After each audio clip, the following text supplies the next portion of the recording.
is a chapter from REMORANDOM Everything Interesting Volume 1 by REMO Giuffré. It's called Rolodex. There was a time, and it wasn't so long ago, that the size and density of your Rolodex determined whether you were judged to be a player or just a novice. Before computerized contacts, iPhones, Palm Pilots, Scion organizers, and heaven forbid the Sharp Wizard, there was the Rolodex in all its rotational glory, adorning work desks all over the world.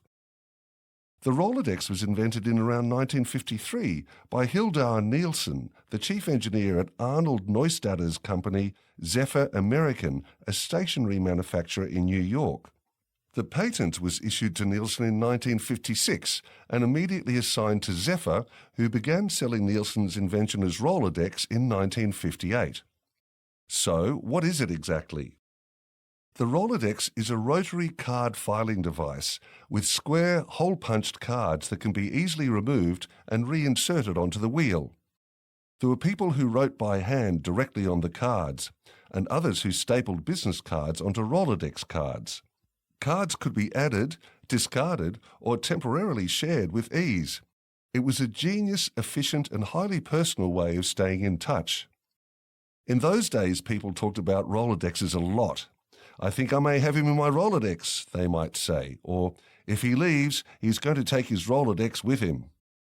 Neustadter, who died in 1996, never saw the way in which digital storage would affect his iconic invention. But his daughter, Jane Ravache, insists he would have argued that his baby was as relevant as ever. In 2010, when Anna Jane Grossman, author of Obsolete, an encyclopedia of once common things passing us by, called to tell her that she was going to include the Rolodex in Obsolete, she got huffy. "They still work. You just can't carry them around. Places still sell them," she said. She continued, "They aren't obsolete. Give your book another title. You know, look at it this way. Computers get viruses, but the Rolodex, it's never taken a sick day in its life." Atlanta, Georgia-based Rubbermaid now owns Rolodex, and apparently they still sell plenty, although it's a bit hard to imagine to whom.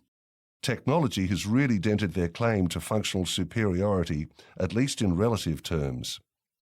When most people look at a Rolodex now, they're more likely to think of Mad Men's Don Draper handing it over to his secretary.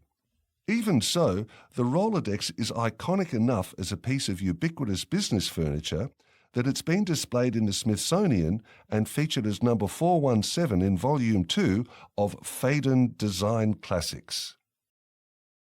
This chapter features in REMORANDOM Everything Interesting Volume 1 by REMO Giuffré. This series of books is available at remorandom.com.